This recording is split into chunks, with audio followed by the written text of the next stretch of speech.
Entonces, veamos complicaciones. Yo les pregunto cuál es la clínica de Ascaris tuberculosis o de escariasis.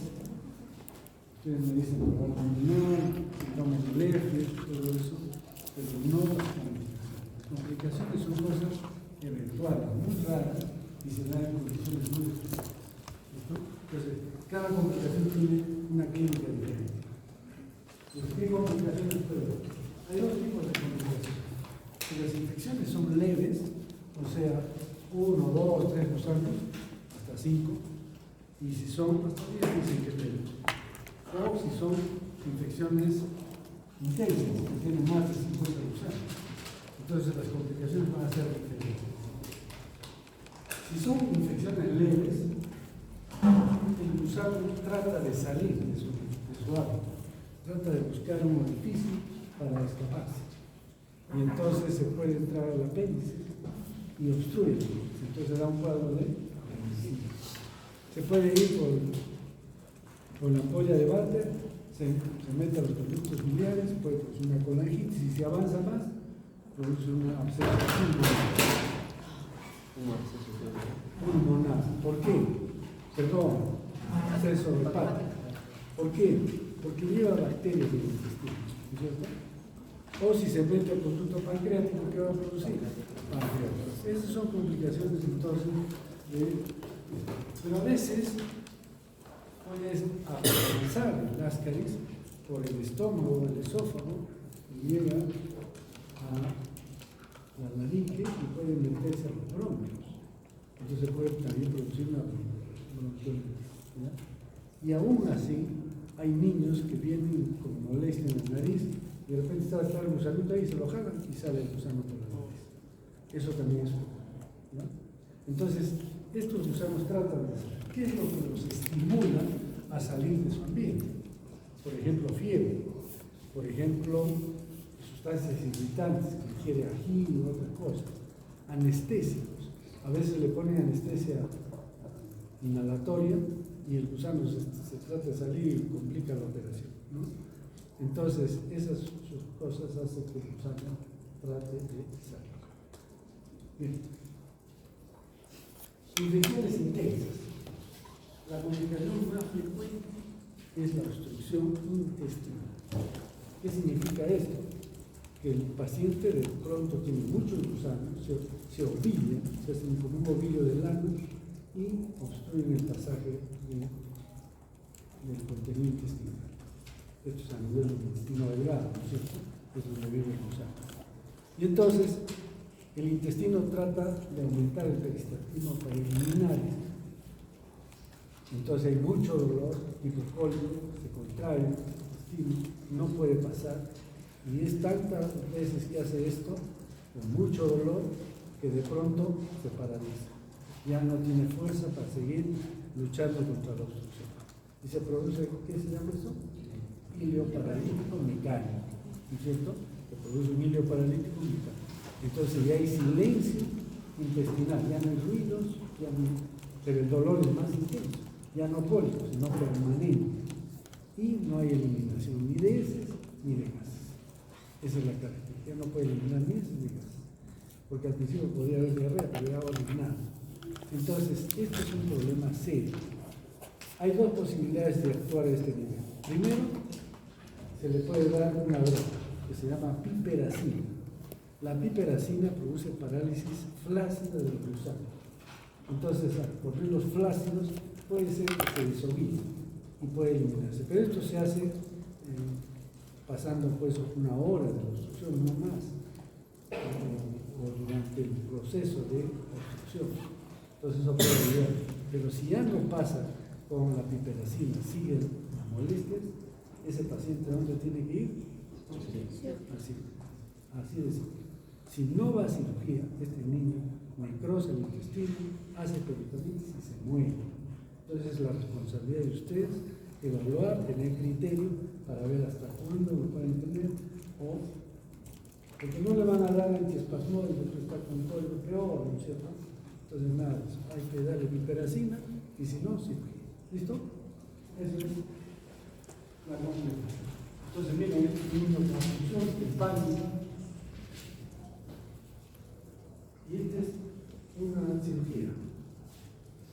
están sacando el asa intestinal, está muy adelgazada y llena de músculos. ¿Han visto en el laboratorio un frasco? No sé si todavía hay un frasco de eso. ¿Han visto? ¿Sí o no? Bueno, pues que han hecho frasco. Eso me lo obsequió por mi cumpleaños un colega que es cirujano de Puerto Rico. Me mandó con su hijo, que también es estudiante. Y digo, ya, le estamos dando esto muy importante. Es de una operación. Todo ese frasco. Entonces, para que tengan la idea de la magnitud de la obstrucción. Bueno, y entonces pues, se tiene que resecar, se requeque, seca y se hace una anastomosis termoneural. Eso sí. Entonces, ¿qué antecedentes epidemiológicos tenemos? Entonces, con estas características de ascariasis, ¿no es cierto? General, que está desnutrido, que tiene diarrea, que tiene síndrome pulmonar, que tiene dolor abdominal. Entonces, hay que preguntarle de dónde viene. Si viene de selva, lo más probable es que sea. Puede ser de costa, de sierra, pero es muy raro. Bien. Y además, ¿qué cosa es este niño? Un niño pobre, un niño que no tiene servicios higiénicos, etcétera, etcétera. Que no toma agua todos los días, cualquier tipo de. Entonces, tenemos ese antecedente. La sospecha clínica ya lo mencioné, ¿no es cierto? Y el examen físico, que ya puede ser a nivel pulmonar, a nivel intestinal. Entonces, ¿qué hacemos? Hacemos el diagnóstico parasitológico. ¿Qué significa el diagnóstico parasitológico? Que vamos a pedir un examen de eso para buscar qué. Entonces, es intervía, o sea, se hace serial, el examen es serial. Pero nosotros utilizamos el 3 en 1. ¿Qué significa? El paciente puede estar cada día ir hasta el laboratorio. Imagínense, vive con el norte hasta los Navidad, gasta dinero, tiempo. Entonces le damos un frasco con formol salino y ahí colecta más para un día, al día siguiente otra vez la vuelve a mover ahí, y el tercer día trae solo el frasco. Y entonces eso da los resultados exactamente iguales. Eso hacemos. ¿Qué hacemos con esa muestra? Hacemos el examen directo, es una gotita de ese con un poquito de suelo fisiológico. Si es que es sin formol, hacemos con suelo fisiológico. Si es con formol, ya no. ¿Por qué? Porque el suelo fisiológico es para ver formas móviles. Entonces, si es diarreico, no hacemos el 3 en 1, que traiga 3 muestras. Si es diarreico. Bien, entonces, si es diarreico, una gotita de suelo fisiológico para ver si es que largas, trofosoditos, que se mueven. Pero si no, le hacemos con una gota de lumol y vemos. Pero además hacemos un método de concentración. ¿Ya? Esto es importante. Ahorita lo vamos a ver. Un método de términos modificado. Supongo que les han explicado en la práctica también cómo es el método de términos modificado. Es por centrifugación. Se centrifugan los fluidos. Y si queremos ver, porque es un método cualitativo, solo nos dice, ¿tiene o no tiene huevos de ternera? Pues si bien queremos ver la cantidad, usamos el Catopax. En la práctica les tienen que explicar eso, no lo vamos a hacer. Si encontramos menos de 5.000 huevos por gramo de heces, entonces de 5.000 a 50.000, menos. Y más de 50.000 es intensa. 50.000 huevos.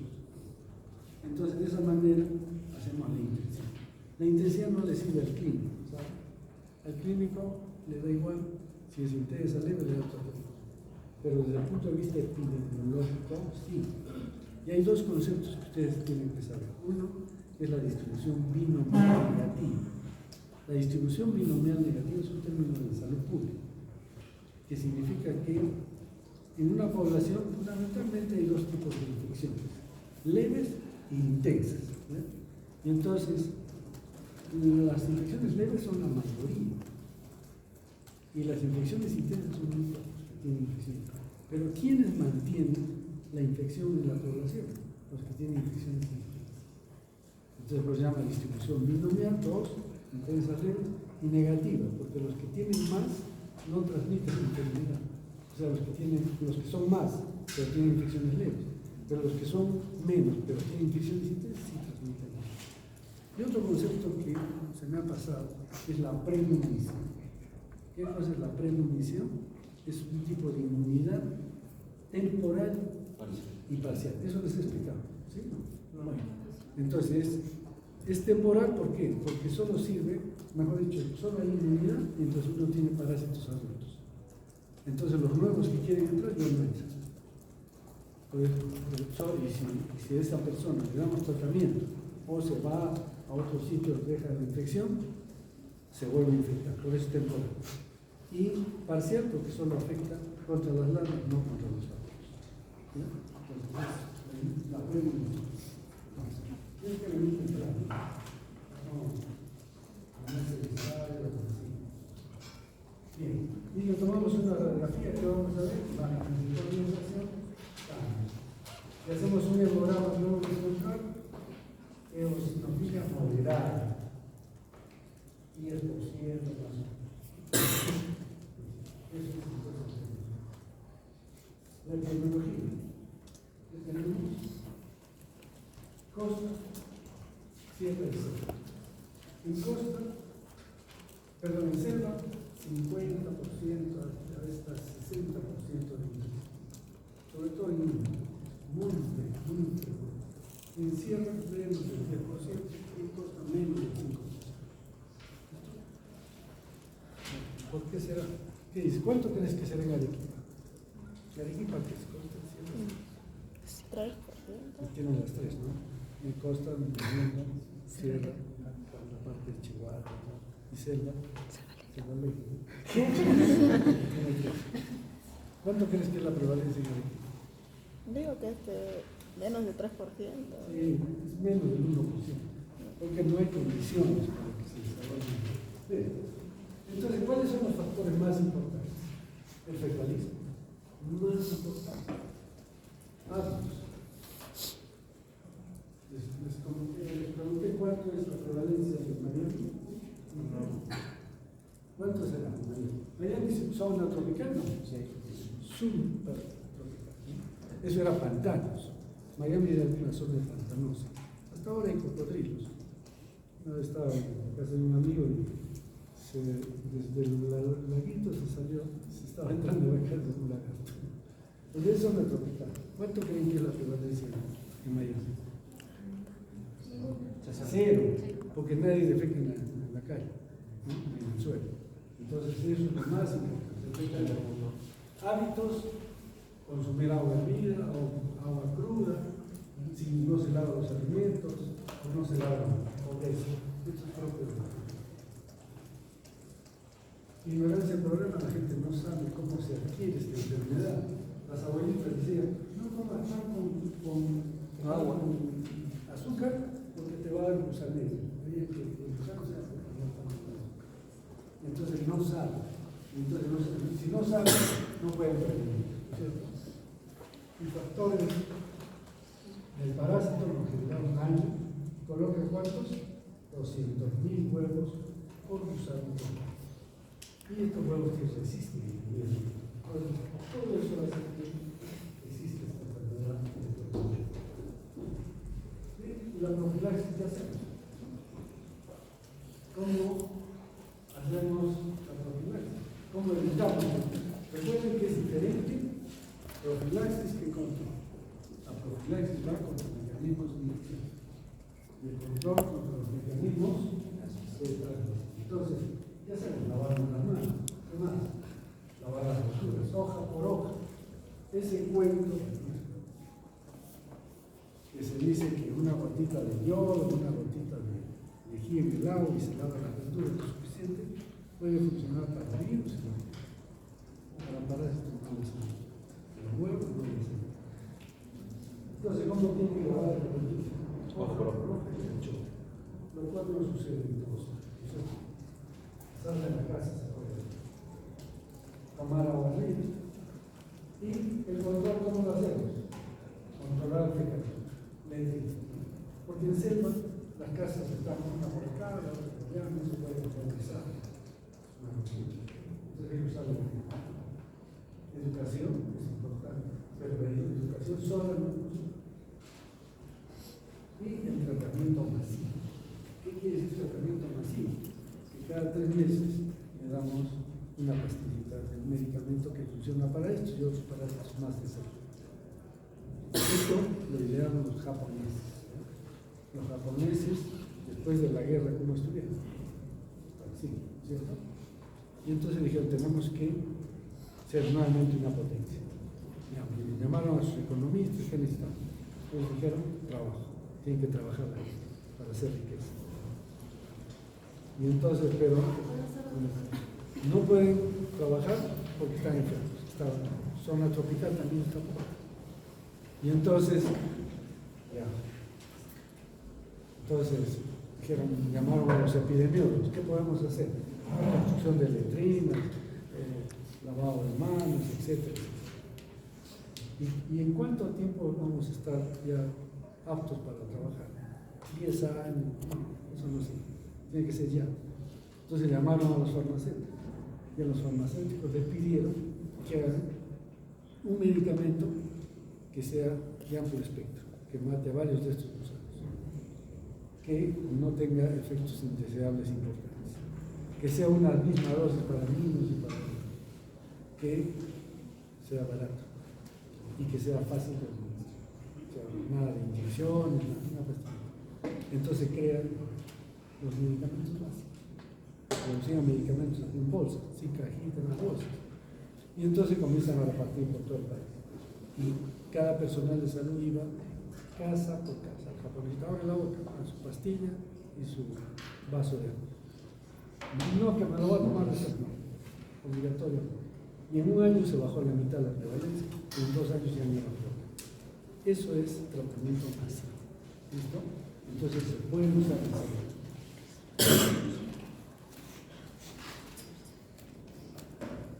Y el tratamiento individual es el pamuato alquilante. Ahora viene muchas presentaciones, combinaciones, etc. Pero la base es esta produce parálisis espástica del gusano. La piperacina que hemos dicho que produce. Entonces no se mezclan los medicamentos. El antagonismo. El albendazol tiene su nuevo relativamente. Y es un muy buen medicamento, fácil de administrar, ¿no? Una sola dosis se puede poner. El tema es que a veces en infusiones muy intensas, yo lo he visto, yo lo he usado, en infusiones muy intensas, digamos, sí, mejoraba, pero no lo eliminaba completamente. Entonces repetíamos la dosis al día siguiente, a veces 3 días, ¿no? Pero es dosis única. Y el mebendazol, esto sí funciona, pero tiene 3 tabletas, o sea, una tableta de desayuno, almuerzo y comida por 3 días. Entonces eso hace más complicado. Eso es el tema ASCAR.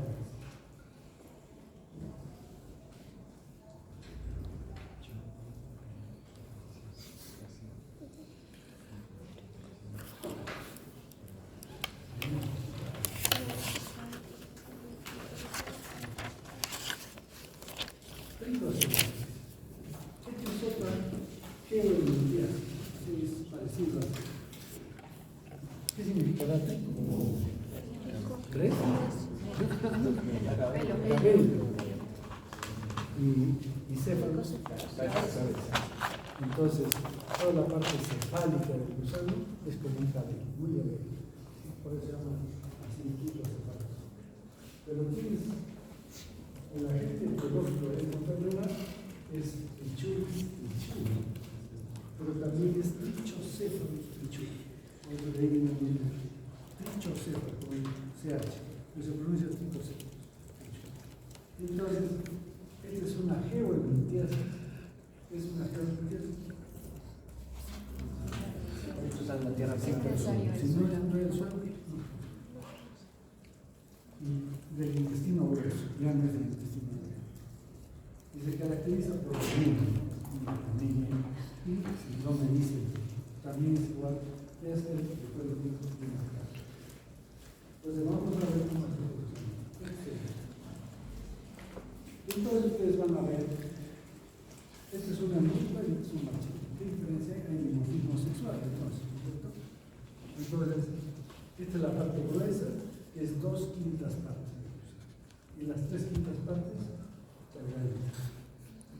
¿Para qué utiliza esta parte delgada?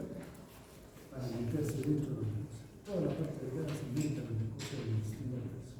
Y solo vamos a ver la parte delgada. Y la hembra termina en una forma rígida. Y el macho también tiene la parte gruesa y delgada y termina enroscado y presenta un espíritu de acoplo atrás. ¿Cuánto mides de usar? 4 o 5 centímetros. No es tan grande. Y acá tenemos las patas. Entonces viene la boca y de ahí viene el esófago. El esófago ocupa toda la parte delgada. Es un esófago sumamente largo y ocupa la parte delgada. Si nosotros hacemos un corte, acá por ejemplo, del esófago, ¿qué es lo que vamos a ver? Vamos a ver que tiene cutícula, pero no en todas las circunstancias. Una parte acá tiene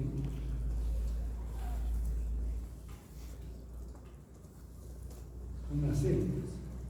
Estas son células que producen sustancias líquidas y que se llaman la banda o lámina basilar. Banda o lámina basilar. Entonces, cuando el gusano se mete en la mucosa, necesita algo para ayudarle a entrar. Y esas son las enzimas que producen estas. Pero otra cosa más. Este es el esófago. Y alrededor del esófago hay unas células. O sea, son células que rodean el esófago. Por ejemplo, si esto es el esófago, entonces hay una célula acá, otra célula acá, otra célula acá. Cada una de estas células se llama esticocito. Esticocito. Cada uno de estos que ven son esticocitos. Y en conjunto se llamará todo el sistema esticosoma.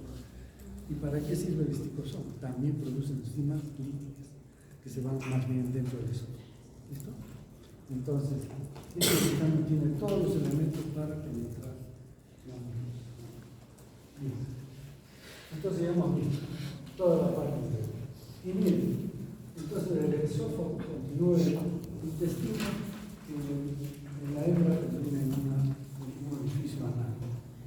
Y en el macho también. En el esófago también tiene el esticosoma, el intestino y termina en una cloaca. Y aparte tiene la espina copulatriz. Y el aparato reproductor, ¿qué tiene? Tiene la vulva. Miren dónde está la vulva. Está justo en la unión de la parte delgada con la gruesa. Ahí está la vulva. Ahí viene la vagina, el omnibuto y el intestino. Solo tenemos todo. Y entonces, eso es en la hembra. Y en el macho, ¿qué tiene? El testículo, el vaso deferente, el eyaculador y la cloaca, donde desemboca la parte del testículo y la aparato reproductor. Ese es el concepto. Estos gusanitos son de color blanco, bien blanco. Entonces, esa es la morfología más importante.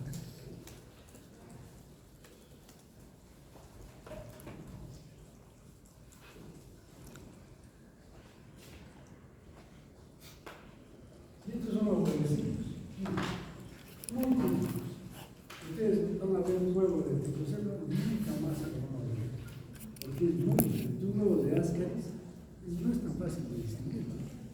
A veces se confunde con el resto de heces, de algunas estructuras vegetales, porque es irregular, ¿cierto? Se acuerda como a melón, pero este es muy característico. También tiene 3 capas, pero tiene 2 tapones bucólicos y es de color amarillo.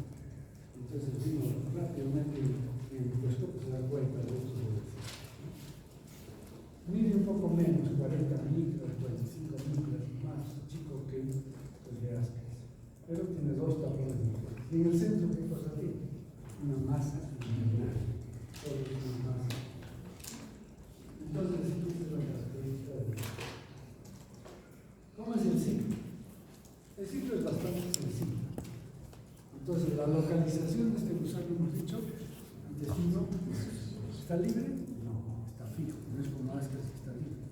El ascaris se mueve permanentemente para mantenerse vivo.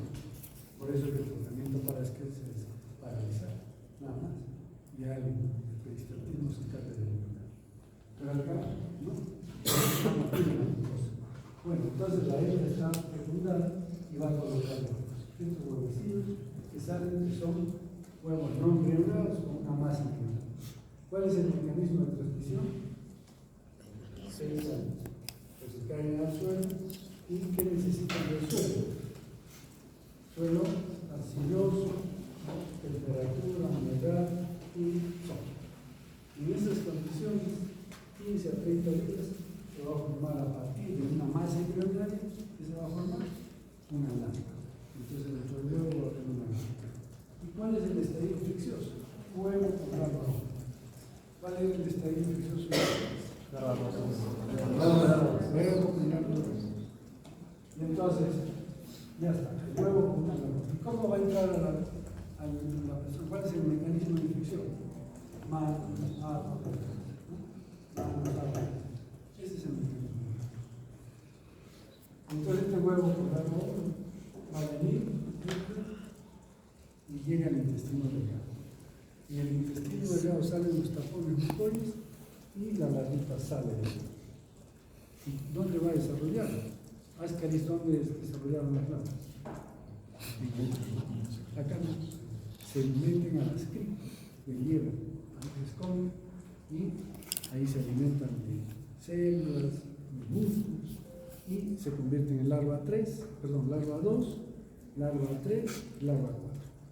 Cuando es larva 4 pasa al intestino grueso. Y en el intestino grueso se convierte en juveniles y se meten en la mucosa. Eso es el ciclo, bastante simple, ¿no? Entonces, periodo prepatente, 1 a 3 meses. ¿Qué quiere decir? ¿Cuál clase? Los 2 meses más o menos. ¿Qué quiere decir periodo prepatente? Desde que se infecta una persona hasta que elimina huevos. En ascaris es 2 a 3 meses. En este es 1 a 3 meses. O sea, se infectó con huevos y ya está eliminando huevos. Y el periodo patente de ascaris, ¿cuánto era? 1 año. Acá viene hasta 7. Mucho más.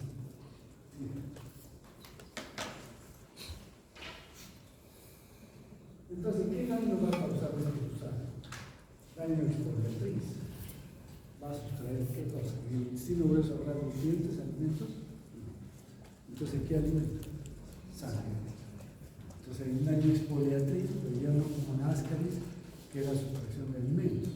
Acá es sustracción de sangre. Este gusano consume poca sangre, 5 microlitros por gusano y por día. Pero hay miles de gusanos. Entonces, muchos gusanos. Daño exportatriz. ¿Y a qué se debe?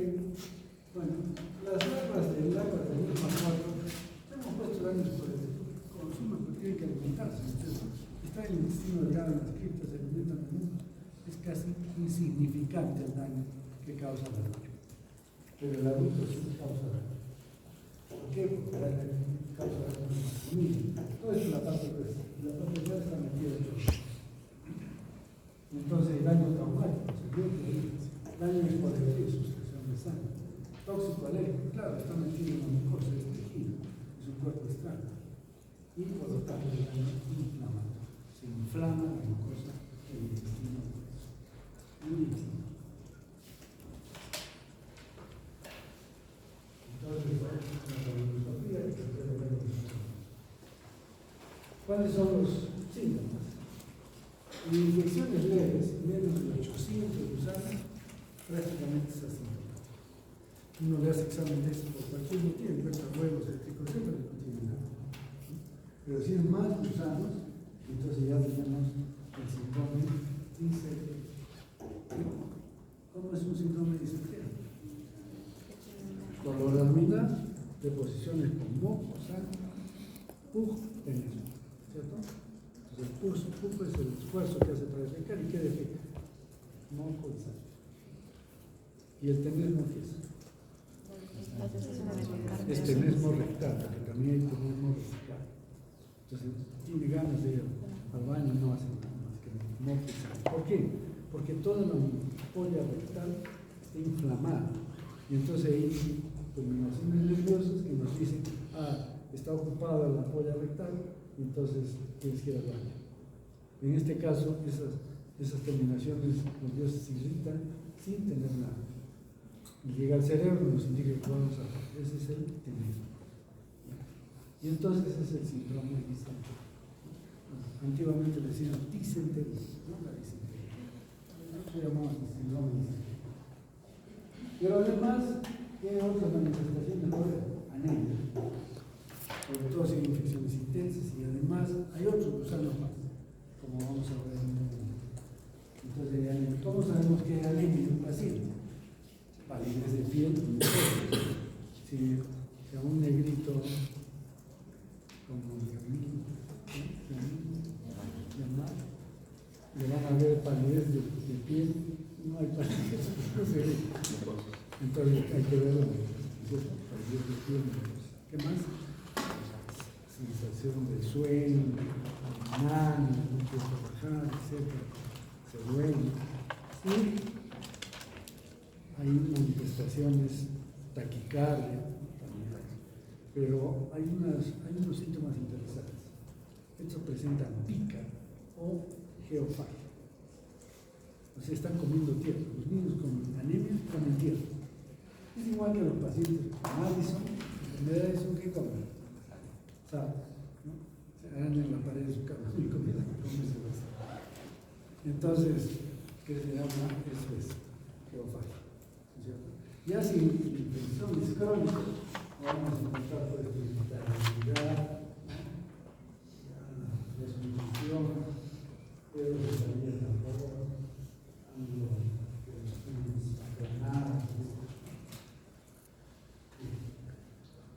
complicaciones. Entonces acá también tiene complicaciones. Entonces cuando me dicen, ¿cuál es la clínica de la tricocefalosis? Y me dicen, prolapso rectal. No, eso no está aquí. Prolapso rectal es una entidad completamente diferente. Es una complicación. Y entonces, ¿por qué se produce el prolapso? ¿Ven los gusanitos acá? Entonces, ¿por qué se produce? Porque el niño puja. Y esto se presenta en niños desnutridos y con infecciones intensas. Entonces puja y sale la mucosa rectal. Así. Entonces, ¿qué tienen que hacer? Primero hay que reducir. Ponen un guancho, se reduce, pero si lo sueltan no se sale. Entonces lo reducen, le ponen una venda en todos los glúteos, en la cintura, ¿no? En los glúteos, una venda, y le dan tratamiento para los ojos. Si en 2 o 3 días mejora, ya no se prolapsa. Si no, ya sirve. ¿Está claro? Esa es la primera. Y la otra complicación, ¿cuál es? Que este gusano se puede meter al apéndice, igual que ascris. Entonces produce una apéndice. Vean acá, es un corte transversal. Miren, acá vean la cutícula. Vean esto, ¿qué cosa es? La banda basal. Entonces ya está produciendo su gran manera. Entonces, este es un poquitito una pista de medicina. Entonces, esas dos comunicaciones con los objetos. Diagnóstico muy parecido a ascris, ¿no es cierto? Antes vean, ¿de dónde viene esta gente? Del cerebro. ¿Por qué viene? Acá ya no viene con síndrome pulmonar ni digestivo sino síndrome disentería. Entonces aquí es anemia y síndrome disentería. Ya viene, si viene con prolapso rectal, que ya aún sigue con ese tema.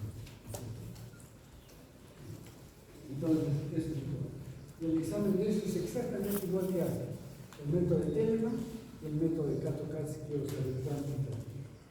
El cuantitativo es leve si descubrimos el virus gusanos por gramo de este, medida del virus gusanos por gramo de este, y más de 10.000 gusanos por gramo de este, infecciones intensas.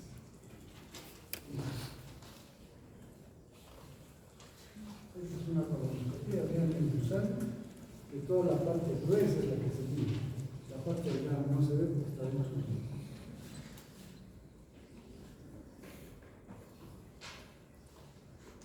prevalencia de costas y reserva es un poco menos que hace 30, 35%. Sí. En sierra, menos del 5%. Y en costa, es raro, menos del 1%. Salvo que sea una zona lluviosa, caliente, con piura, por eso que ve mucho, pero para el sur, que es toda la ciudad, ¿qué factores del hombre? ¿Cuál será el factor más importante? Es un tema muy agua, igual, consumo de agua, temperatura de la agua,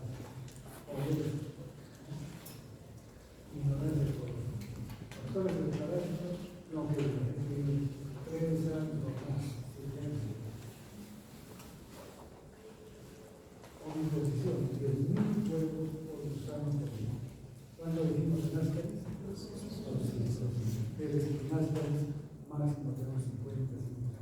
Acá tenemos 1.000. Resistencia a los huevos. ¿Cómo hacemos el control de la profilaxis? El control, eliminar el conclusión de educación. Y para la profilaxis,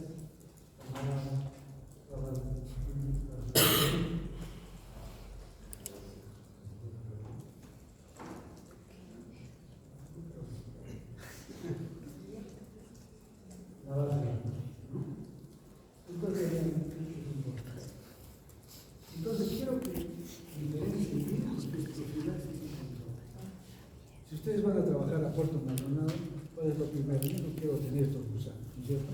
Entonces, ¿qué hacen? Siempre agua arriba, polvo, tela, ¿qué más? Lavar las verduras al máximo, mejor si no las comen, ¿sí? O si las comen cocidas, si hacen esas 3 cosas, no se van a infectar ustedes. Pero ustedes no van a Puerto Maldonado para no infectarse, simplemente, sino que van a trabajar en salud. Entonces tienen que hacer programas para que la población disminuya de infecciones intensas a infecciones leves. Eso es lo importante, eso es control. Porque erradicación es que desaparezca la enfermedad, lo cual es difícil. Entonces el control baja a todas las infecciones que ya no tienen importancia en salud pública, ya no se transmiten mucho. Entonces para el control se tiene que hablar con el alcalde, si vive el alcalde, tiene que hacer letrinas, toda su gestión. No van a hacer ustedes las letrinas, no les corresponde, ¿no es cierto? Pero tienen que hacer la gestión para que ahora sí es una ciudad que ponga pues agua y desagüe. Eso es control. Miren, el tratamiento es el medicamento. Este gusanito es un poco resistente, ¿no? Y entonces los otros medicamentos funcionan, pero no bien. ¿Qué tenemos que hacer? Tratamiento de 3 días. 100 miligramos cada 8 horas por 3 días. Entonces ahí funciona muy bien el medicamento.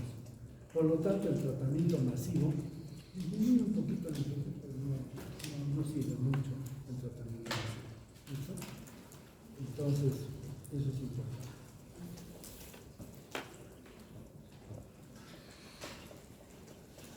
Esto de evitar el fecalismo, todo. La educación es importante, ¿no es cierto?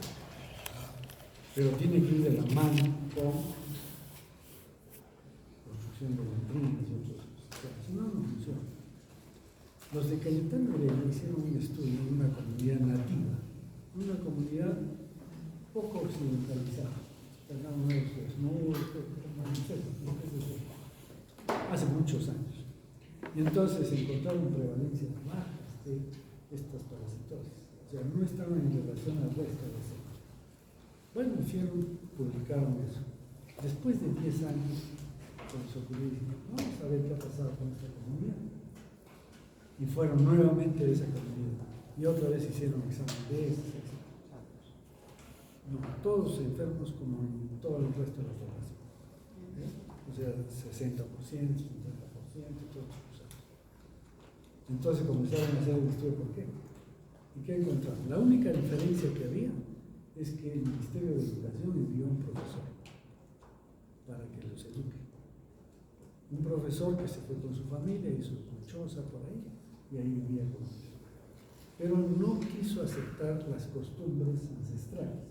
¿Cuál era la costumbre ancestral de esta comunidad? Que un poco alejado de las casas tenía un tronco de árbol enorme en el suelo. ¿Y ahí comían? Entonces, cada que tenían molestias digestivas, se iban al árbol, se daban la vuelta y defecaban. Nadie pasaba del árbol al árbol. ¿Se dan cuenta? Pero vino el profesor con su familia. Y dijo, no, que vamos a ir ahí. Entonces iban a cualquier sitio de defecación. Y ellos trajeron el texto.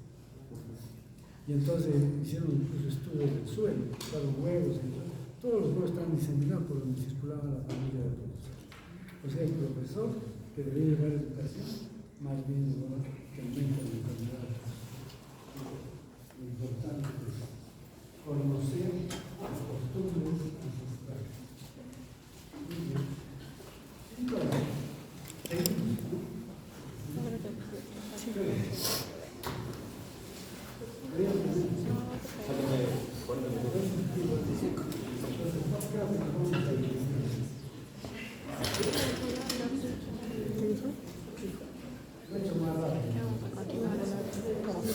Pero no me dejan nada.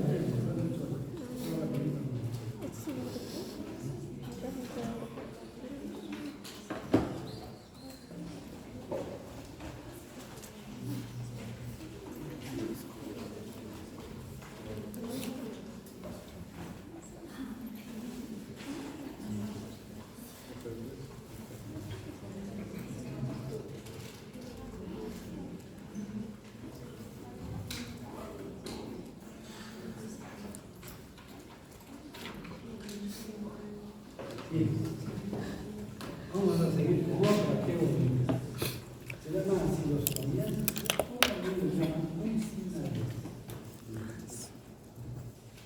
Entonces, esta ancilostomía, uncinaria, es que algunos dicen que se llama ancilostomía porque todos son ancilostomíos, tanto ancilostoma lunar como menicata.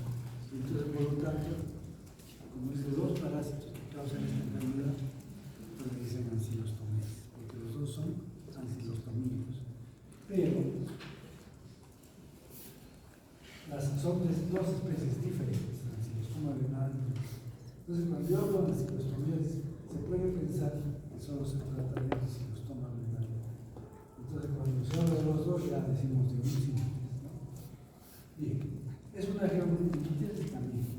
El intestino delgado, igual que hace, pero se caracteriza por anemia. Estos son hematófagos, mucho más eficientes que estos.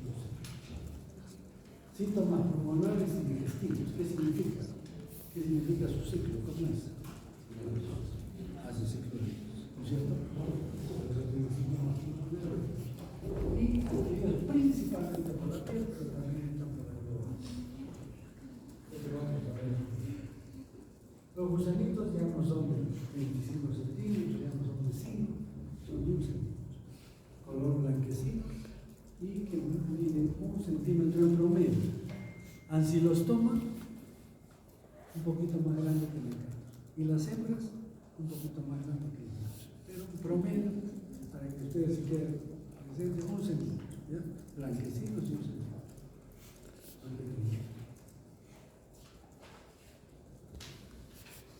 Entonces, tenemos la morfología. Entonces, la morfología empieza por la boca, ¿no es cierto? Y estas bocas tienen una cápsula bucal que les sirve para morder la mucosa. Y esta es la cápsula bucal. Entonces, este es ancilostoma duodenale. Y este será mecato americano. Se decía que el ancilostoma era de África y que vino a América y que el mecato americano, por eso se llama así, era de América. Pero después se ha demostrado que los dos vinieron con los esclavos de África. Entonces, ambos vinieron con personas infectadas. Y entonces, miren, este que tiene 4 y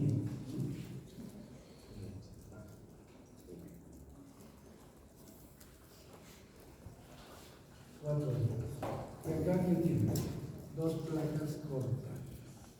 ¿Se dan cuenta? No primero.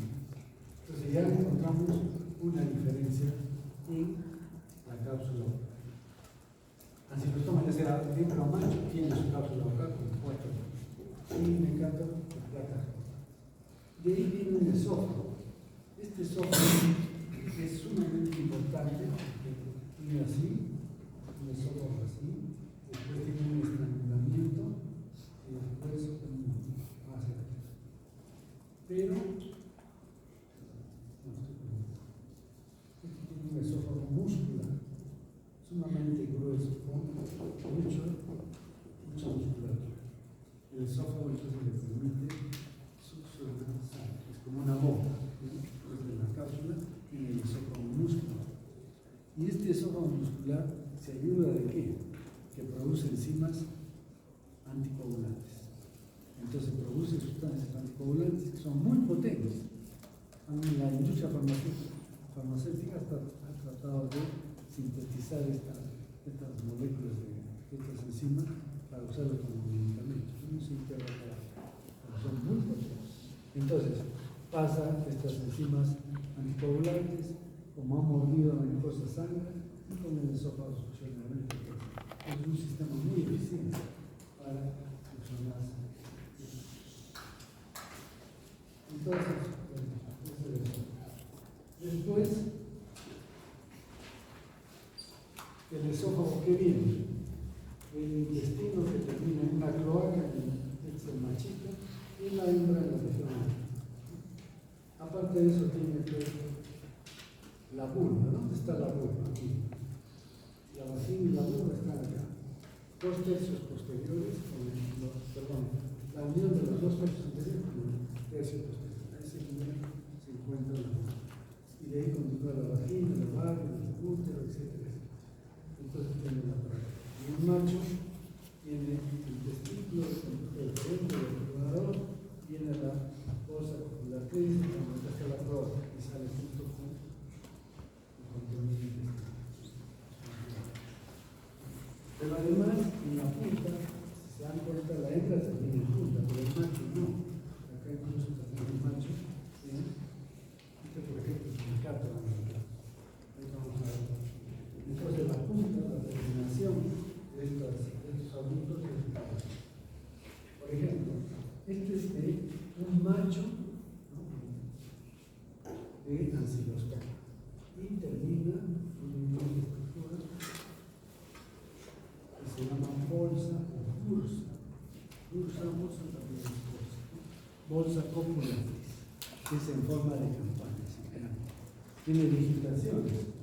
Sí, las digitaciones son importantes para distinguir, pero además, acá no se ve, pero tiene 2 espículas copulares. Entonces, esto es el macho de ancilostoma. Y el macho mecato, ¿qué tiene? Tiene su bolsa copulatriz en forma de culo, ya no es de campana. Entonces ya nos permite diferenciar ancilostoma de mecato. Y este también tiene sus 2 espículas copulares. Entonces, fácil de distinguir. Entonces, miren, la cápsula vocal y la terminación.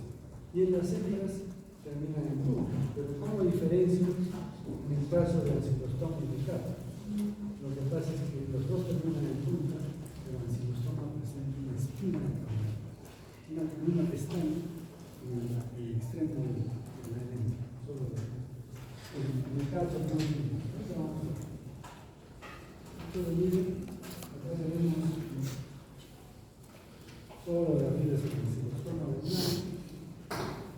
Los machos terminan en esta bolsa copulatriz, las hembras terminan en punta, y este es mecato, tiene su cápsula vocal, esto es real, que toman anteriormente la figura,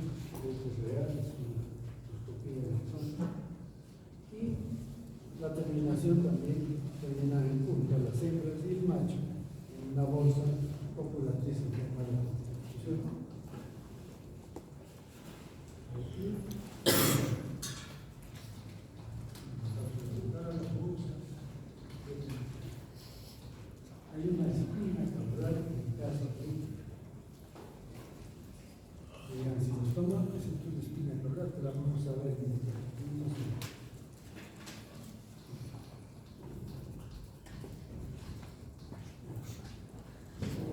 Entonces, ¿esto para qué?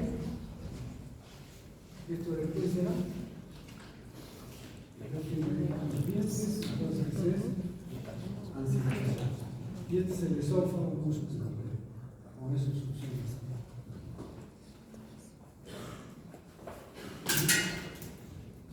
Esta es la combinación en punta, pero si queremos con mayor aumento, acá está 10 aumentos, no se ve, pero con 40 aumentos, en la espina oral. ¿La ven acá? Apenas, esa es la espina acá, que solo tiene ácidos. Y estos son los huevos. Entonces, estos huevos tienen más o menos 60 milímetros y tienen solamente una cubierta delgada y transparente, muy transparente. A veces, si uno pone mucha luz en el microscopio, ni la ve, solo va a ver la masa embrionaria. La masa embrionaria está en forma de rastones, como si fueran bolas de helado. Es la característica de la masa embrionaria en forma de rastón. La cubierta frontal. Ese es el de bien. En esta parasitosis hay dos tipos, larva 1 y larva 2, se les llama raptores. ¿Por qué se les llama raptores? Por esta característica del esófago. Una parte ensanchada, después un estrangulamiento mismo y finalmente un bulbo. Entonces por eso se llama raptores.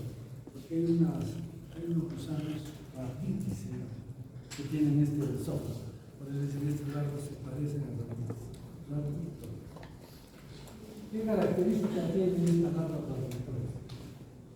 Este puede ser L1 o L2. Tienen 250 metros. 250 metros. Bulbo, esófago bulboso. ¿No? Este esófago. Se ve completo en 40X. Con 40X el campo más o menos llega a 500 metros. Y entonces, si es 250, se lo y la cavidad bucal es larga y el primordio que me dice, anclaje o primordio genital. ¿Qué significa el primordio genital?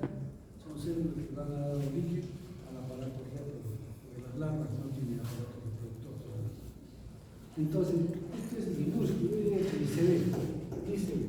Pero es importante saberlo porque vamos a ver luego espongiloides temporales. Y las larvas raptores espongiloides tienen alrededor de cada cavidad bucal es larga, espongiloides tienen cavidad bucal corta.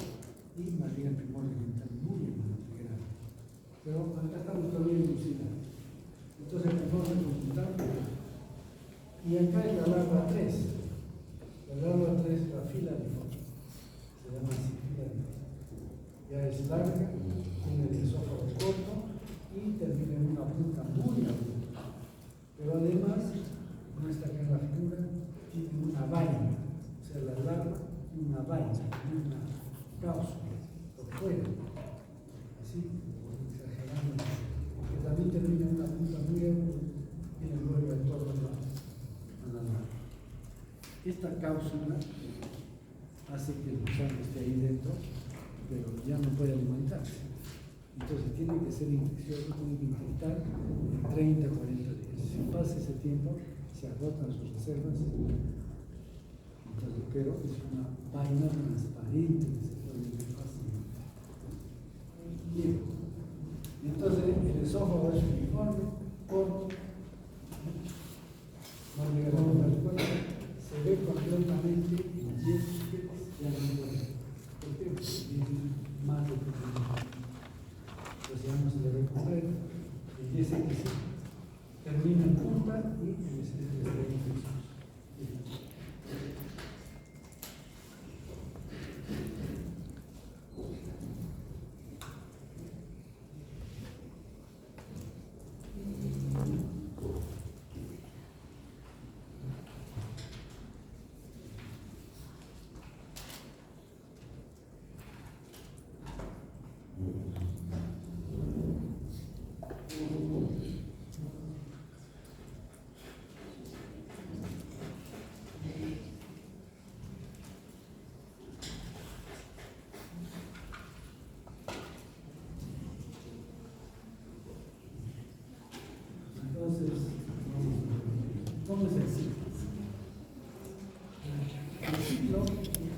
es diferente, y es de Nicato y el ancilostoma. Vamos a ver.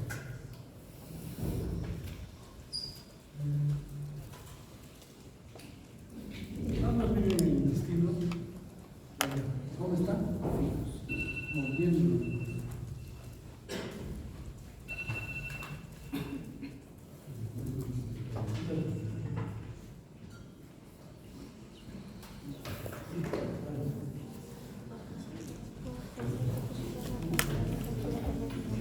Una agilidad tremenda, son como agujas. ¿Está claro? Eso pasa con un Nicato. Entonces seguimos con Nicato. Entonces, ¿qué hace el Nicato? Se mete a la piel y ahí deja su vaina, esa vaina transparente que se queda ahí, porque si no, no puede avanzar, no puede alimentarse. Entonces se quita la vaina, y ya se mete al vaso sanguíneo. Entonces se va por las venas perias, la safena, la femoral, la ilíaca, llega al corazón y al pulmón. Y entonces en el pulmón, ¿qué hace?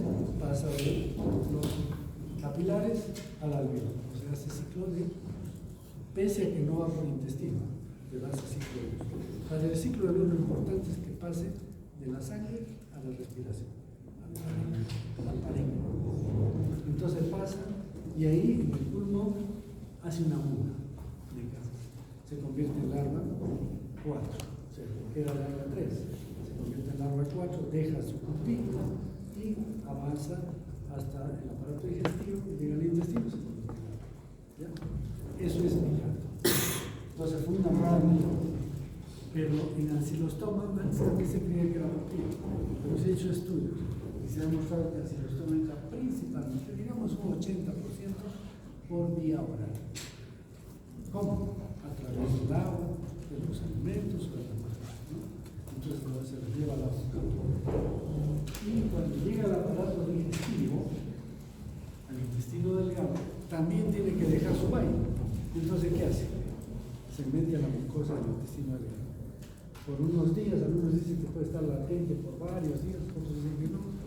Entonces que deja ahí la vaina y después regresa a la luz. Y ahí se convierte en larva 4 y después en el otro. ¿Listo? ¿Y qué pasa si ancilostoma se va por vía de piel? Entonces va a ser igual que el Nicato, deja su vaina en la piel, avanza por los vasos, llega al pulmón, perfora el parénquima, pero no hace muda. Simplemente, como larva 3 sigue su trayecto, llega al intestino, se convierte en larva 4 y finalmente ya. O sea, la ancilostoma siempre se convierte en larva 4 en el intestino, ya sea que vaya por la piel o por otro. Por lo tanto, ¿quién causa más síndrome de Leffler? Nicato causa mayor problema pulmonar. Entonces está claro.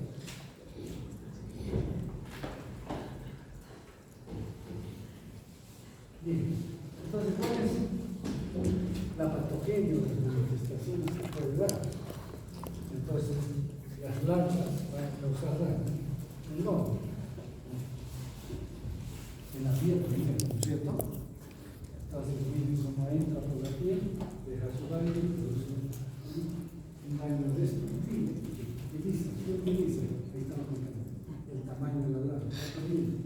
600, 500 dólares. ¿Qué más? La forma, como una aguja. ¿Qué más? La movilidad, se mueve muy rápido.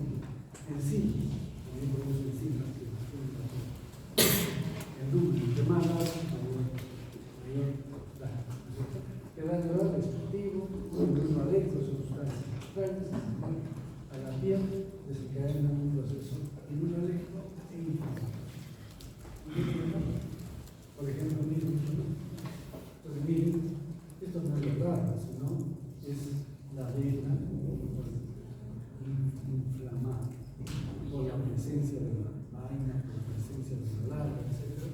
Son vasos muy inflamados, enrojecidos y aumentados. Bien, entonces, pero Nicato, ¿qué es lo que hace? Cambia de larva 3 a larva 4, ¿no? Larva 3 filariforme, larva 4 filariforme, y va a producir también a nivel de pulmón la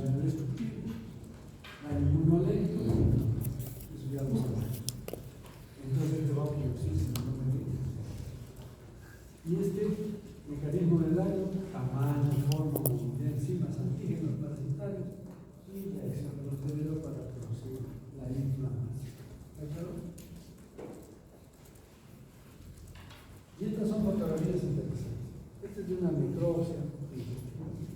Vean los gusanitos, están mordiendo la mucosa. No es como en tricocéfalos que se metía toda la parte anterior. No, aquí está mordiendo la mucosa. Y acá esta fotografía es extraordinaria. Ven cómo es la cápsula bucal. Y cómo la mucosa se mete y está succionando sangre. Hay sangre. Entonces, ¿qué va a producir este gusanito? ¿Qué daño? Ya es el adulto, ¿no? Estamos hablando del adulto. Estamos bien. Entonces va a causar éxodos adultos, va a causar daño expolio. Pero ¿qué daño expolio? Sustracción de sangre. Hemos dicho que tricocéfalos, ¿cuánto succionaba? 5 microlitros por gusano por día. Necator succiona 10 veces más, 50 microlitros por gusano por día. Y